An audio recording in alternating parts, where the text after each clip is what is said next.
Salam berjumpa kembali teman-teman sekalian, sahabat-sahabatku, saudara-saudari yang terkasih, Bapak Ibu. Pada kesempatan ini saya mengajak kembali kita bersama-sama untuk menyiapkan waktu, mendengarkan dan merenungkan sabda Tuhan. Hari ini kita mendengar dan merenungkan sabda Tuhan yang kita ambil dari Penginjil Markus bab 6 ayat 14 sampai 29. Yohanes Pembaptis dibunuh. Raja Herodes juga mendengar tentang Yesus, sebab namanya sudah terkenal, dan orang mengatakan, Yohanes Pembaptis sudah bangkit dari antara orang mati, dan itulah sebabnya kuasa-kuasa itu bekerja di dalam dia. Yang lain mengatakan dia itu Elia, yang lain lagi mengatakan dia itu seorang nabi sama seperti nabi-nabi yang dahulu. Waktu Herodes mendengar hal itu, ia berkata, bukan dia itu Yohanes yang sudah kupenggal kepalanya dan yang bangkit lagi? Sebab memang Herodeslah yang menyuruh orang menangkap Yohanes dan membelenggunya di penjara berhubung dengan peristiwa Herodias, istri Filipus, saudaranya, karena Herodes telah mengambilnya sebagai istri. Karena Yohanes pernah menegur Herodes, tidak halal engkau mengambil istri saudaramu. Karena itu Herodias menaruh dendam pada Yohanes dan bermaksud untuk membunuh dia. Tetapi tidak dapat sebab Herodes segan akan Yohanes karena ia tahu bahwa Yohanes adalah orang yang benar dan suci. Jadi ia melindunginya. Tetapi apabila ia mendengar Yohanes, hatinya selalu terombang-ambing. Namun ia merasa senang juga mendengar dia.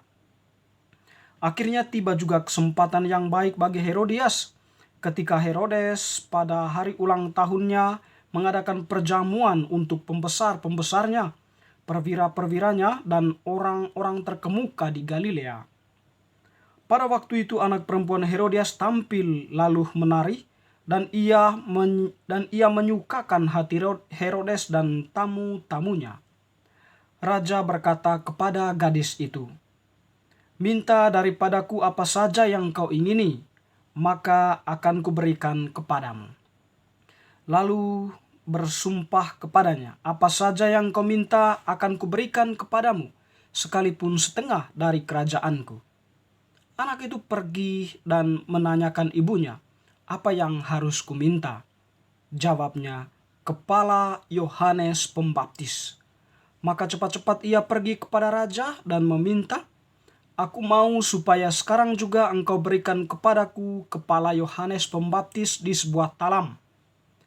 Lalu sangat sedihlah hati raja, tetapi karena sumpahnya dan karena tamu-tamunya, ia tidak mau menolaknya.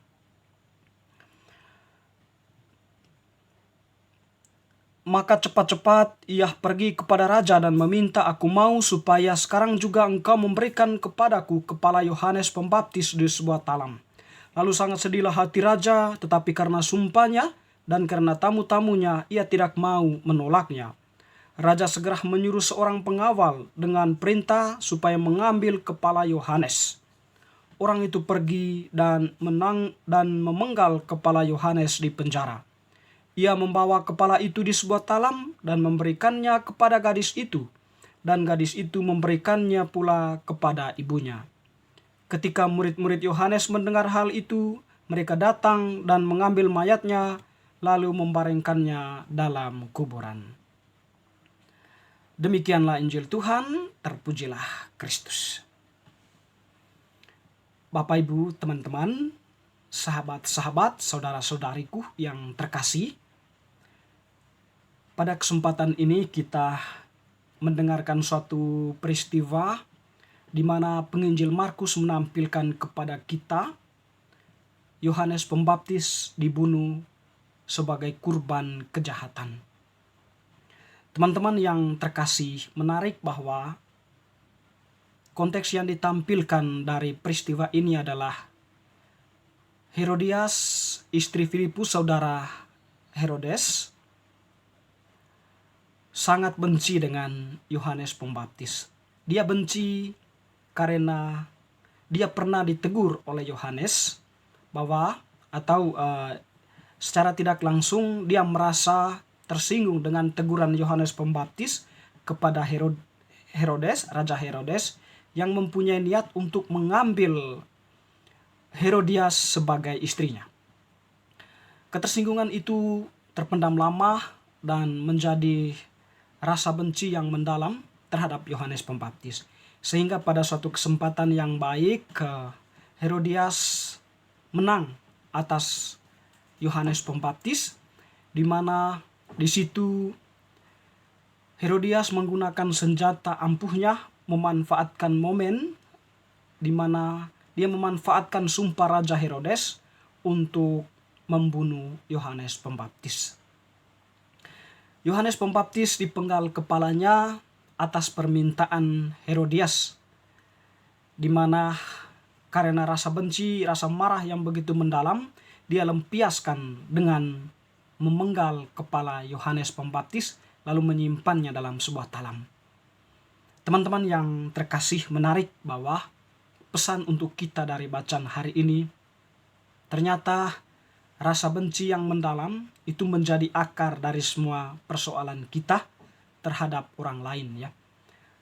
Kebencian akan membuat kita bertindak semena-mena terhadap yang lain.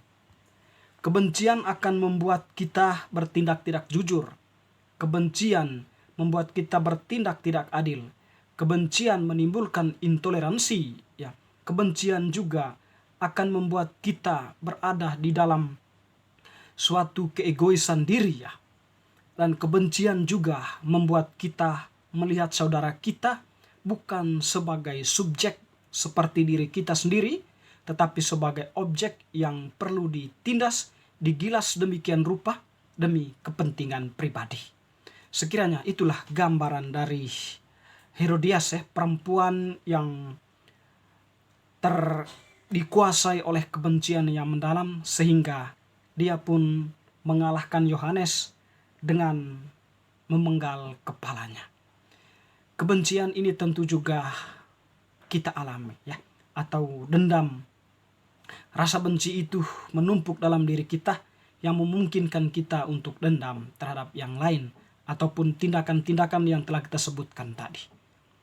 Dalam bacaan lain bacaan dari surat Rasul Paulus, ya, dalam salah satu suratnya, jadi dia mengatakan bahwa akar dari setiap persoalannya itu adalah rasa marah, ya. Jadi marah itu menimbulkan kebencian, ya. Dan kebencian itu pun akan membuat kita bertindak di luar batas-batas kemanusiaan.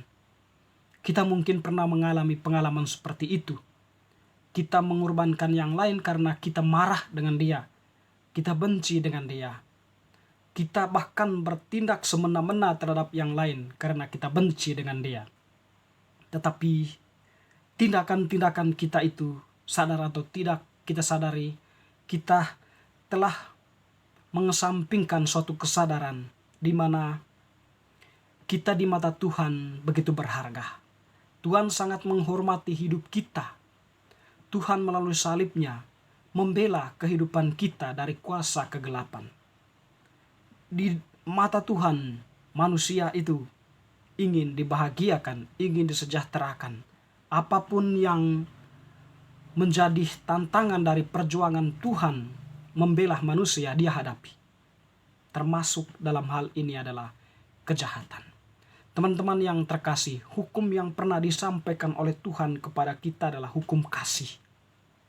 Dari pengalaman Herodias yang telah membunuh Yohanes Pembaptis, kasih akan mengalahkan kebencian, ya. Kasih akan mengalahkan kemarahan. Oleh karena itu Tuhan mengedepankan atau mengajak kita semua untuk menanamkan kasih dalam diri kita. Kasih memampukan kita untuk memaafkan musuh kita. Kasih memampukan kita untuk kemudian hidup berdampingan, hidup bersaudara dengan yang lain. Kasih itu menjadi kekuatan bagi kita untuk menepis rasa benci atau rasa marah terhadap yang lain.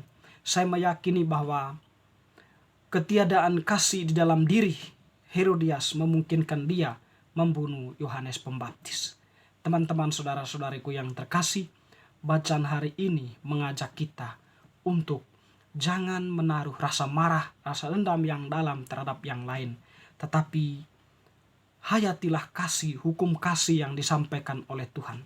Kasihilah Tuhan Allahmu dengan sepenuh hatimu, dan kasihilah juga sesamamu seperti dirimu sendiri. Semoga bacaan hari ini meneguhkan kita untuk bertindak kasih, sehingga kemarahan maupun rasa benci terhadap yang lain tidak terjadi lagi dalam diri kita masing-masing. Semoga.